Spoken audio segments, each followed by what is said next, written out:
আসসালামু আলাইকুম গাইস। তো আজ আমি আপনাদের সাথে টাটকা দেশি গোলায়া মাছের রেসিপি শেয়ার করব। তো প্রথমেই আমি এই মাছে পর্যাপ্ত পরিমাণ লবণ দিয়ে দিয়েছি মাছটা ভাজার জন্য। তো এখন দিয়ে দিচ্ছি একটু মরিচের গুঁড়ো, এবার দিয়ে দিব অল্প একটু হলুদের গুঁড়ো। তো এগুলো মাখিয়ে নিচ্ছি। আর এই মাছখান দিয়ে আমি চুলায় একটি ফ্রাই প্যান বসিয়ে দিয়েছি গরম হওয়ার জন্য, কারণ সময় একদম অল্প। তো আজ আমি এই মজাদার গোলায়া মাছের রেসিপিটাই আপনাদের সাথে শেয়ার করব। তো দেখুন, ফ্রাই প্যানে তেল দিয়ে গরম করে নিয়েছি। এখন মাছগুলো আগে ভাজা করে দিব সুন্দর করে মুচমুচে করে। তো গাইস, মজাদার এই মাছগুলো ভাজা হচ্ছে। মাছ মনে হচ্ছে। তো এক এক করে আমি মাছগুলো উল্টে দিচ্ছি সবগুলো।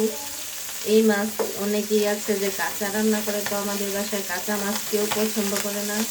তো আমি হালকা একটু ভেজে তারপরে মাছটা রান্না করব। তো গাইস, এখন আমি মাছগুলো উল্টে পাল্টে ভেজে নিয়েছি পারফেক্টভাবে। এখন আমি চুলায় কড়াইটা বসিয়ে দিয়েছি রান্নার জন্য মাছটা। তো এখন আমি চুলায় গরম করে আমি তেল দিয়ে দিয়েছি। এখন দিয়ে দিচ্ছি এর মধ্যে পেঁয়াজ কুচি। তো পেঁয়াজগুলো আমি ব্রাউন কালারের ভেজে নেব।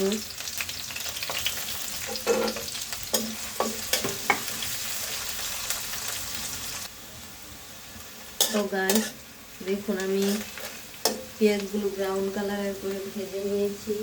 এর মধ্যে আমি অল্প অল্প করে আদা রসুন বাটার পেস্ট দিয়ে দিব, যেন মাছটাতে একটু ফ্লেভার আসে। একদম অল্প করে, বেশি পরিমাণে দেওয়া যাবে না। দিয়ে দিলাম এইভাবে। এখন আমি এর মধ্যে টমেটোগুলো দিয়েও ভেজে নেব একইভাবে, কারণ টমেটোটা একটু মাছ বোনার সময় একটু ভেজে নিলে ভালো লাগে।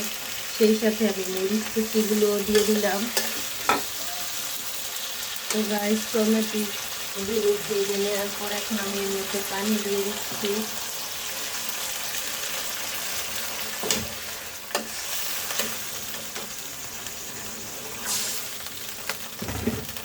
আর এর মধ্যেই এখন আমি দিয়ে দিচ্ছি লবণ 1 চামচ পরিমাণ, দিয়ে দিচ্ছি মরিচের গুঁড়ো।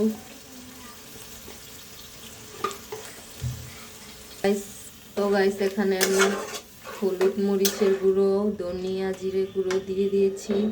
এখন এটা শুধু কষবে। তো গাইস দেখুন, আমার টমেটোর মধ্যে পাক এসে পড়েছে, পুরো ঝোলটা পারফেক্ট হয়ে গেছে। তো এখানে আমি মাছগুলো দিয়ে দিলাম। এই মাছটা আজকে পেঁয়াজ টমেটো দিয়ে একটু ঝোল ঝোল করে রান্না করব, কারণ আজকে আমাদের সব শুকনা খাবার। এইবার এটা ভাবলাম একটু ভিজা ভিজা করে রান্না করব। তো এখন এর মধ্যে আমি সব উপকরণ দিয়ে দিলাম। এবার একটু ঘুরে দেব ঢাকনা দিয়ে। তো গাইস, দেখি আমার মাছটার কি অবস্থা। মনে হচ্ছে মাছটার ঝোলটা পারফেক্টভাবে হয়ে গেছে।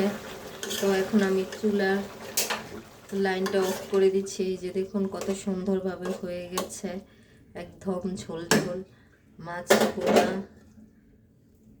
তো এতে আমি একটু ধনিয়া পাতা কুচি দিয়ে দিচ্ছি।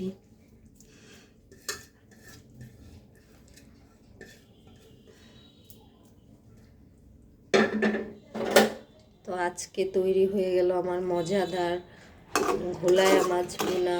তো এই বোনাটা আমরা এখন ইফতারি টাইমে খাবো।